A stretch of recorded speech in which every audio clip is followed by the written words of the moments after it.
കേരള രാഷ്ട്രീയം അത്യന്തം നാടകീയമായ സംഭവവികാസങ്ങളിലൂടെയാണ് കടന്നുപോകുന്നത്. പ്രത്യേകിച്ചും UDF രാഷ്ട്രീയം. ഇതിലെ കേന്ദ്രബിന്ദുവായ സർക്കാർ ചീഫ് വിപ്പ് സ്ഥാനത്തു നിന്നും പുറത്താക്കപ്പെട്ട PC ജോർജ് ഇന്ന് ന്യൂസ് ഫോക്കസിന്റെ 2-ാം മണിക്കൂറിൽ അതിഥിയായി എത്തുകയാണ്.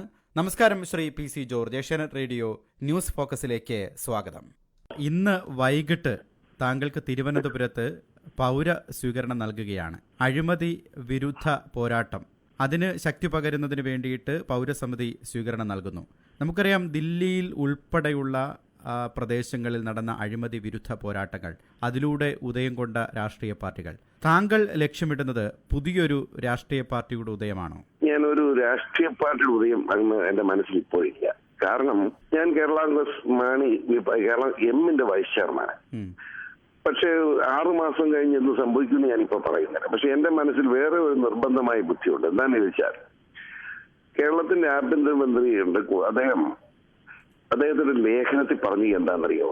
അദ്ദേഹം ലേഖനത്തിൽ പറയും 33,000 കോടി രൂപയുടെ അഴിമതിയാണ് ഒരു വർഷം കേരളത്തിലെ രാഷ്ട്രീയ ഭരണ നേതൃത്വത്തിൽ നടക്കുന്നത്. അദ്ദേഹത്തിന്റെ ലേഖനമാണ്. അത് ജനങ്ങളെ ഓർപ്പിക്കാതിരിക്കാൻ കഴിയില്ല. അത് ഇവിടുത്തെ മന്ത്രി, MLA ഉൾപ്പെടെ, ത്രിതല പഞ്ചായത്ത് മെമ്പർമാർ ഉൾപ്പെടെ, ഉദ്യോഗസ്ഥന്മാർ, ചീഫ് സെക്രട്ടറി മുതൽ താഴോട്ട് വില്ലേജ് ഓഫീസിലെ പ്യൂൺ വരെ നടക്കുന്ന അഴിമതിയാണ്. ഇത് നമുക്ക് അവസാനിപ്പിക്കണം. ഇത് അവസാനിപ്പിച്ച് 33,000 കോടി രൂപ എന്ന് പറയുമ്പോൾ ഒന്ന് ആലോചിക്കുക, എത്ര വലിയ സംഭവമാണിത്. ഇവിടെ അരിക്ക് വില വർദ്ധിക്കുന്നു, നിത്യവ്യവസായ വില വർദ്ധിക്കുന്നു, കൃഷിക്കാരൻ ഉത്പാദിപ്പിക്കുന്ന നെല്ലിനാണ് 20 രൂപ കൊടുക്കാന്ന് പറഞ്ഞാൽ 19 കൊടുത്ത് വഞ്ചിക്കുന്നു. എന്നാൽ നെല്ല് അരിയാക്കാൻ കൊടുക്കുന്ന മില്ലുകാർക്ക് പറയുന്ന കാശ് കൊടുക്കുന്നു. കാരണം അവനൊക്കെ സമ്പന്നനാണ്. അപ്പൊ സമ്പന്നന്മാർക്ക് എന്ത് നടക്കും, എന്ത് സഹായം ചെയ്യും? ഇവിടെ കേരളത്തിൽ വന്നൊരു ഏറ്റവും വലിയ പ്രശ്നം സാമ്പത്തിക അഴിമതി പോലെ തന്നെ പെൺ മാഫിയ. അതും ഭീകരമാണ്. ഇപ്പോ ഞാനതിലേക്ക് കിടക്കുന്നില്ല.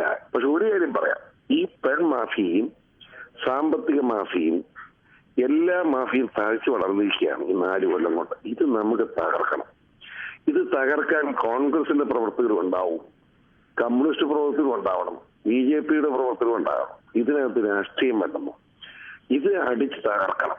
ആ തകർക്കലിന് ശേഷം ആരും രാജ്യം ഭരിച്ചോട്ടെ, കക്കാത്തവനും മുട്ടിക്കാത്തവനും പിടിച്ചു പറിക്കാത്തവനും പെണ്ണുങ്ങളോട് സഹോദരത്തിലും പെരുമാറുന്നതുമായ ആളുകൾ ഒന്ന് ഭരിക്കട്ടെ. അതായത് നമുക്കൊരു സ്ഥാനം വേണ്ട, സ്ഥാനത്തിന് വേണ്ടിയൊന്നും വഴക്കുണ്ടാക്കാനും ഞാനില്ല. ഇപ്പൊ നമുക്കറിയാം, ഈ രാജ്യത്തുടനീളം ഈ അഴിമതി വിരുദ്ധമായിട്ടുള്ളൊരു മൂവ്മെന്റ് നടക്കുന്നൊരു സമയം കൂടിയാണ്. കഴിഞ്ഞ കുറച്ച് വർഷങ്ങൾക്ക് മുൻപ് ആരംഭിച്ച് അതിന്റെ ഫലങ്ങൾ നമ്മൾ ദില്ലിയിൽ കണ്ടതാണ്. ആ രീതിയിലൊരു വിശാലമായ ചിന്തയോട് കൂടിയാണോ താങ്കൾ പോരാട്ടത്തിനിറങ്ങുന്നത്? അതോ കേവലം കേരള കോൺഗ്രസിൽ നടത്തുന്ന അഴിമതികൾ, അല്ലെങ്കിൽ KM മാണി നടത്തുന്ന അഴിമതികൾ? KM മാണി അഴിമതി ഇന്ന് അയാള് രാഷ്ട്രീയം തുടങ്ങിയ പോലെ 10 രൂപ കൈക്കിൽ മേടിച്ചു കൊണ്ടിരിക്കണേ. ഒരു ടോക്കൺ ലൈസൻസ് മേടിച്ചു കൊടുക്കാൻ ഒരു ഒന്നപ്പുറമോട് 10 രൂപ മേടിച്ചിട്ടുണ്ടായിരുന്നു. പക്ഷേ ആ മാണിക്കൊപ്പമാണ് ഇതുവരെ താങ്കൾ ഉണ്ടായിരുന്നത് എന്നത് കൂടി പരാമർശിക്കേണ്ടിയിരിക്കുന്നു.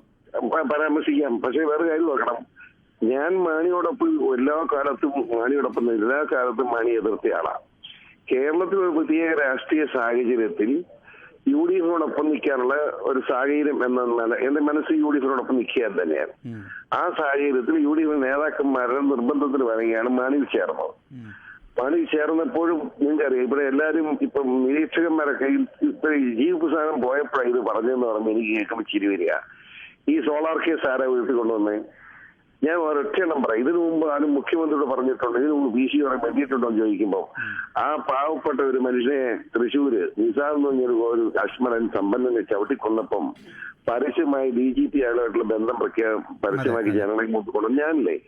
അപ്പൊ മുഖ്യമന്ത്രി അന്ന് നിയമസഭ പറഞ്ഞ എന്താ, ജോർജിന് പറയാൻ അവകാശമില്ലെന്ന്. ഞാൻ പത്രസമ്മേളനത്തിൽ പറഞ്ഞ കൂടുതൽ കാര്യങ്ങൾ ഉമ്മൻചാണ്ടിയോട് പറഞ്ഞിട്ടുണ്ട്. അന്ന് നിയമസഭയിൽ ആ സംഭവം നടക്കുമ്പോൾ ഉമ്മൻചാണ്ടി അന്നേ കഴിപ്പിച്ച് ഉമ്മൻചാണ്ടിയും മാണിയൊക്കെ ഒരു കൂട്ടുകക്ഷിയാണെന്ന്. ശ്രീ ജോർജ്, ഒരു കാര്യം കൂടി ചോദിച്ചോട്ടെ. താങ്കൾ ഇത് പറഞ്ഞുകൊണ്ട് ചോദിക്കുകയാണ്, അതായത് ഈ UDF ഗവൺമെന്റ് ആരംഭിച്ചത് മുതൽ PC ജോർജ് മുന്നണിക്കുള്ളിൽ പോരാട്ടം നടത്തുന്നുണ്ട്. അത് കേരളത്തിലെ ജനങ്ങൾ കാണുന്നുമുണ്ട്, അവർ ഓർക്കുന്നുമുണ്ട്. അന്നൊക്കെ KM മാണിയോട് പലരും ഉപദേശിച്ചിരുന്നു PC ജോർജിനെ നിയന്ത്രിക്കണം. പക്ഷേ അന്നൊക്കെ അത് അദ്ദേഹം തിരിച്ചു തള്ളി, അല്ലെങ്കിൽ ഒഴിഞ്ഞു മാറി. ഒരു പക്ഷേ അന്ന് ഒരു മൗനാനുവാദം ഇതിനൊക്കെ PC ജോർജിന് തന്നിരുന്നോ KM മാണി? അതായത് ഈ മാണിയും ഉമ്മൻചാണ്ടിയും തമ്മിലുള്ള തർക്കങ്ങളൊക്കെ ഉണ്ട്, സാമ്പത്തിക തർക്കങ്ങളല്ലേ. ഇതിലെല്ലാം എന്റെ നിലപാട് ഞാൻ കെ എം മാണിയോട് ശേഷിയായി പറയാറുണ്ട്. തെറ്റാണ്, മാണി കാണിക്കുന്നത് തെറ്റാണെന്ന് പറഞ്ഞിട്ടുണ്ട്. ഇതെല്ലാം എനിക്ക് ഞാൻ പഠിച്ചിട്ടുണ്ട്, മനസ്സിലാക്കിയിട്ടുള്ളതുകൊണ്ട് എം മാണിക്ക് എന്നെ എതിർക്കാൻ പറ്റാത്തൊരു സാഹചര്യം ഉണ്ടായിരുന്നു. പക്ഷെ ഉമ്മൻചാണ്ടി കൂടി കൊടുക്കുന്നു, ഉമ്മൻചാണ്ടിക്ക് മനസ്സിലായി, ഞാനിതെല്ലാം മനസ്സിലാക്കുന്നുണ്ട്. അപ്പൊ രണ്ടുപേരും കൂടി ഇനി ഇത് മാർഗമല്ല, ഒരുമിച്ച് കൊല്ലാൻ തീരുമാനിച്ച് മാണിയും ഉമ്മൻചാണ്ടി അറിഞ്ഞുകൊണ്ട് തന്നെയാണ് എന്നെ ഈ സ്ഥാനത്ത് മാറ്റി. ഈ സ്ഥാനം പോയാൽ ഞാൻ ഏതാണ്ട് അഷ്ടപ്പഞ്ചനായി ബോധം കെട്ട് പോകുന്നവട്ടെ ഈ പാവങ്ങളും വിചാരിച്ചു. ഈ സ്ഥാനം കളയാൻ വേണ്ടി എത്ര കൊല്ലമായി, 2 കൊല്ലമായിട്ട് ഞാൻ കളയാൻ നടക്കുക. ഞാൻ നമ്മുടെ അവിടെ പറഞ്ഞു ഈ സ്ഥാനം വലുതല്ല, ഇത് വെറുതെ മനുഷ്യ കളിപ്പിക്കാൻ തന്നിട്ടുള്ള സ്ഥാനം മാത്രമാണ്, ആകെ ലാഭം എന്ന് പറഞ്ഞാൽ അതുകൂടെ കേട്ടോളൂ. നിങ്ങൾക്ക് അറിയില്ലേ, ഒരു കാറാ തന്നിരിക്കുന്നത്, അതിന് ഡീസലടിക്കുന്നതിന് രൂപ എത്രയാണെന്നറിയാമോ? അതിന് ഡീസലടിക്കുന്ന തീയെ കൂട്ടുമ്പോൾ ഈ കാറ് തന്നിരിക്കുന്ന ലാഭമല്ല, നഷ്ടമാണ്. ശമ്പളം പോലും കുറവാ. കാരണം മുഖ്യമന്ത്രി ഇപ്പൊ നമ്മുടെ ദുരിതാശ്വാസം പ്രഖ്യാപിച്ചാൽ ശമ്പളം കുറച്ച് എടുക്കുന്നുള്ളൂ. അപ്പൊ ഒരു MLA ആണെങ്കിൽ 2.5 ലക്ഷം രൂപ കൂപ്പണെങ്കിലും എനിക്ക് കിട്ടും, ശമ്പളം കൂടുതൽ കിട്ടും, ഇപ്പോഴത്തേനൊക്കെ കൂടുതൽ. എനിക്ക് ലാഭമൊന്നുമില്ല ഈ സാധനം കൊണ്ട്, പോയത് കൊണ്ട് ലാഭമാണ്. ഞാൻ പണ്ട് പറയാനും ഇപ്പോഴും പറയുന്നു, എനിക്ക് സാമ്പത്തികമാണെന്ന് എനിക്ക് ബുദ്ധിമുട്ട്. ഒരു MLA എന്നതിൽ പ്രവർത്തിക്കാനുള്ള സാമ്പത്തികം നിയമസഭയിൽ തന്നെ കിട്ടുന്നുണ്ട്, ഒരു ജീവിത നിലയിൽ എനിക്ക് കിട്ടുന്നില്ലായിരുന്നു എന്നാണ് സത്യം. പക്ഷെ ഞാൻ അതുപോലെ സാമ്പത്തിക കാര്യങ്ങളുള്ള ദുഃഖമൊന്നും പറയല്ല, ഞങ്ങൾ സത്യം പറയാൻ ഞങ്ങൾ അറിയാൻ വേണ്ടി. ഇന്നിപ്പോ പൗരസ്വീകരണമാണ്. ഈ ചീഫ് വിപ്പ് സ്ഥാനത്ത് നിന്നും താങ്കളെ മാറ്റിയതിനു ശേഷം നടക്കുന്ന ആദ്യ പൊതുയോഗമാണ് തിരുവനന്തപുരത്ത് നടക്കാൻ പോകുന്നത്. താങ്കൾ ഇന്ന് ജനങ്ങളെ കാണുകയാണ്. ഇതുവരെ പറയാത്തത് എന്താണ് ഇന്ന് പറയാൻ പോകുന്നത്? അത് യോഗത്തിൽ പറയും. ഞാനത് ഒരു പൊതു മാനദണ്ഡമാണ് ഇന്ന് പ്രഖ്യാപിക്കാൻ പോകുന്നത്. ഇത് ഞാൻ ഇവിടെ എന്റെ ഒരു സ്വന്തം കാര്യമായിട്ടിത്, എന്റെ ഒരു കാഴ്ചപ്പാട്. ഇത് കേരളത്തിലെ ജനങ്ങൾക്ക് ചേരാൻ കഴിയുന്ന മുഴുവൻ പേർക്കും മെമ്പർഷിപ്പ് കൊടുത്തുകൊണ്ടുള്ള ഒരു ആന്റി കൈക്കൂലിക്കെതിരെയുള്ള പോരാട്ടമായി. അപ്പോ ആന്റി കറപ്ഷൻ ഡെമോക്രാറ്റിക് ഫ്രണ്ടാണ് ഞാൻ രൂപീകരിച്ചത്. അത് വേണമെന്ന് എനിക്ക് നിർബന്ധമില്ല, അത് ജനങ്ങൾ തീരുമാനിക്കട്ടെ, ഞാനല്ല തീരുമാനിക്കുന്നത്. ഇത് 14 ജില്ലയിലും പോയി എല്ലാവരെയും കാണാൻ പോവുക. 140 നിയോജകങ്ങളിലും പോയി കണ്ട് അവരുടെ എല്ലാ അഭിപ്രായം ക്രോധീകരിച്ചുകൊണ്ട് ശക്തമായ നിലപാട് സ്വീകരിക്കുക. ആരാണ് നേതാവെന്ന് ചോദിച്ചാൽ എനിക്കറിയില്ല. എന്നേക്കാൾ ചെറുപ്പക്കാര് 40-45 വയസ്സുള്ള ചെറുപ്പക്കാർ കടന്നു വരണം എന്ന എന്റെ ചിന്ത. അവരെ ഏൽപ്പിക്കും. മനസാക്ഷി നീതിബോധത്തോട് കൈക്കൂലിക്കും ഈ പെൺമാഫിയക്കും ഈ ഭൂമാഫിയക്കും ഒക്കെ എതിരെ നിൽക്കുന്ന വനമാഫിയക്കൊക്കെ എതിരെ പ്രവർത്തിക്കാൻ തന്റെ ഇടമുള്ള ആളുകളെ ഇത് ഏൽപ്പിക്കുക എന്നിട്ടെല്ലാം കണ്ടുകൊണ്ടിരിക്കുക എന്നുള്ളത്, അല്ലാതെ ഞാൻ ഏതെങ്കിലും ഒരു സ്ഥാനത്ത് വരാൻ വേണ്ടിയല്ല. ഇപ്പൊ ഈ പ്രശ്നങ്ങൾ തുടങ്ങിയപ്പോൾ TS ജോണിന്റെ നേതൃത്വത്തിൽ തിരുവനന്തപുരത്ത് ഒരു യോഗം നടന്നിരുന്നു. കേരള കോൺഗ്രസ് സെക്യുലർ പുനരുജ്ജീവിപ്പിക്കുമെന്ന തരത്തിലുള്ള വാർത്തകൾ വന്നിരുന്നു. ഒരുപക്ഷെ അതിനപ്പുറത്തേക്ക് ഒരു അഴിമതി വിരുദ്ധ മൂവ്മെന്റിന് തുടക്കം കുറിക്കാം എന്നതാണോ താങ്കളുടെ മനസ്സിലുള്ള ചിന്ത? കേരള കോൺഗ്രസ് സെക്യുലർ നിലവിലുണ്ടായിരുന്നു, അത് ഞാൻ ഈ മാണിയോടൊപ്പം ചേർന്ന് തിരിച്ചുവിട്ടതാണ്. പക്ഷെ ആ സെക്യുലറുടെ ആരെയും മൈൻഡ് ചെയ്തിട്ടില്ല. അവരെല്ലാം ഡിസ്കണ്ടിൽ നിർജ്ജീവമായി ഇരിക്കുകയാണ്.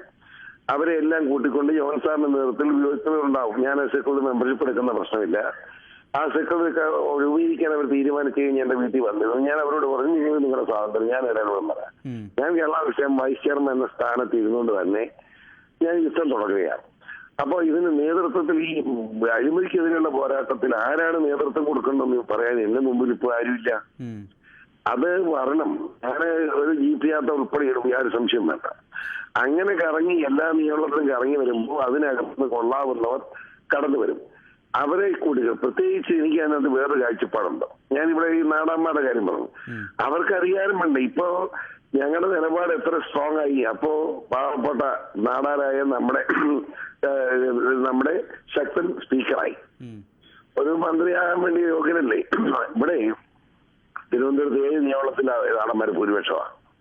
ഞാൻ പറഞ്ഞ ഇവിടുത്തെ അധികാരത്തിന് പങ്കാളിത്തം കൊടുക്കണം. ഇവിടുത്തെ പട്ടികവർഗം അധികാരത്തിൽ പങ്കാളിത്തം ഉണ്ടെങ്കിലും എന്തുകൊണ്ടോ ഇന്നും യഥാർത്ഥ ആദിവാസി സ്ഥിതിയിലെ ബ്രാഹ്മണ സ്ത്രീയാണ് ഇപ്പൊ ഒരു മന്ത്രിയായിട്ടുള്ളത്. അപ്പൊ പട്ടികജാതി യഥാർത്ഥ കറുത്തവന്റെ നിറം ഉൾക്കൊള്ളണം. അങ്ങനെയുള്ളവരുടെ അധികാരം വരണം. ഇപ്പോ അനിൽകുമാർ മോശം എന്നൊന്നും ഞാൻ പറയല്ല. ഞാൻ പറഞ്ഞ യഥാർത്ഥ പട്ടികജാതിക്കാരൻ തന്നെ ആ വികാരം ഉൾക്കൊള്ളുന്നവന് അവൻ പങ്കാളിത്തം ഭരണത്തിലുണ്ടെന്ന് വരുത്തണം. അതുപോലെ മത്സ്യത്തൊഴിലാളികൾ എത്രയോ കൊല്ലമായി അഭിനയിക്കുന്നവരാ. സത്യത്തിൽ അവർ ചെയ്യുന്ന ജോലിക്ക് അവർക്ക് കിട്ടുന്ന കൂലി മാന്യമായി ജീവിക്കാൻ കഴിയുന്ന സാഹചര്യം ഉണ്ടെങ്കിൽ ഒരു മത്സ്യത്തൊഴിലാളിയും ഇതുപോലെ അളയേണ്ട വലിയല്ല. ഒരു വീട് പോലും വെക്കാൻ കഴിയാത്തത് ഒടുക്കത്തെ നിയമങ്ങൾ. ഈ നിയമങ്ങളെ അവരെ കൊല്ലുക. അതുപോലെയാണ് കർഷകര്. അവർക്ക് മുന്നോട്ട് പോകാൻ പറ്റില്ല. വിശ്വകർമ്മയുടെ ഗതിയെന്ന് ആലോചിച്ച് ഞാൻ തന്നെ വഴക്കുണ്ടാക്കി ഒരു ശങ്കർ കമ്മീഷൻ വെച്ച് ശങ്കർ കമ്മീഷൻ റിപ്പോർട്ട് വന്നിട്ട് 6 മാസം ഇപ്പോഴും പൊടി കിട്ടി അത് സൂക്ഷിച്ചു വെച്ചിരിക്കുക. ആ റിപ്പോർട്ട് നടപ്പാക്കണ്ടായി. ഇനിയൊരു ഇടവേളയാണ്. ഇടവേളയ്ക്ക് ശേഷം PC ജോർജുമായിട്ടുള്ള അഭിമുഖം തുടരും.